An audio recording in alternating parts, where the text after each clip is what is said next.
রাধে রাধে বন্ধুরা, কেমন আছেন সবাই। আজকে আমি এই চিংড়ি মাছ দিয়ে একটি সুন্দর এবং সহজ রেসিপি বানিয়ে দেখাবো আপনাদের। যাদের হাতে একেবারেই সময় থাকে না তারা এই রেসিপিটি চটজলদি করে নিতে পারবেন, এবং যারা রান্না করতে জানেন না নতুন নতুন তারাও এই রান্নাটি খুব সহজেই করতে পারবেন। প্রথমেই আমি চিংড়ি মাছটি বেছে নিয়েছি। চিংড়ি মাছের ওপরের যে খোলসটি ছিল সেটা আমি তুলে ফেলে দিয়েছি।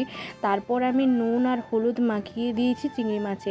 এরপর এই রান্নাটি করার জন্য যে মশলাটি রাখবে সেই মশলাটি পেস্ট করে নিচ্ছি। এখানে আমি আদা নিয়েছি, গোটা জিরে আর কাঁচা লঙ্কা আর শুকনো লঙ্কা নিয়েছি, ওইটাই আমি পেস্ট করে নিলাম। এদিকে আরেকটি জায়গায় আমি এখানে পেঁয়াজ কুচো, টমেটো কুচো আর যে মশলাটি পেস্ট করেছিলাম মশলাটি নিয়ে নিয়েছি। আর এই রান্নাতে আমি আলু দিচ্ছি। আলুটি যদি কেউ না দিতে চান তাও অসুবিধে নেই। আলু আমি ফ্রাই করে নিয়েছি একটু নুন হলুদ দিয়ে। আলু ফ্রাই না করে এমনি কাঁচাভাবেই দিলে কোনো অসুবিধে হবে না।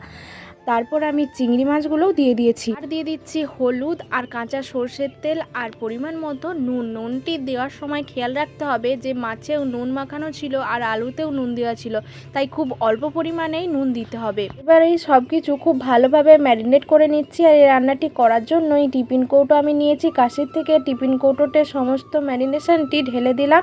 এরপর মশলা দেওয়া ঝোল একটুখানি আমি দিয়ে দিয়েছি, আর ওপর থেকে কাঁচা লঙ্কা আর কাঁচা সর্ষের তেল আমি একটুখানি ছড়িয়ে দিচ্ছি।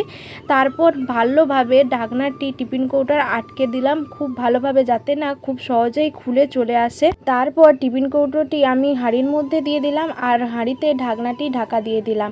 যতক্ষণে ভাত হবে ততক্ষণে আমাদের এই রান্নাটিও রেডি হয়ে যাবে। ভাত হয়ে যাবার পরে ভাতের মাড় ঝরিয়ে আমি টিফিন কৌটোটি বের করে ঠান্ডা করতে রেখেছিলাম। এই দেখুন আমাদের রেডি হয়ে গেছে চিংড়ি মাছের বাটি চচ্চড়ি। এইভাবে অবশ্যই একবার চিংড়ি মাছের বাটি চচ্চড়িটি রান্না করে দেখতে পারেন। খুব অল্প সময়ের মধ্যে আর খুব অল্প মশলাতে এই রান্নাটি হয়ে যায় আর ভীষণই সুস্বাদু খেতে লাগে। তো আজকের জন্য এই পর্যন্তই থাক। ভালো থাকবেন সবাই।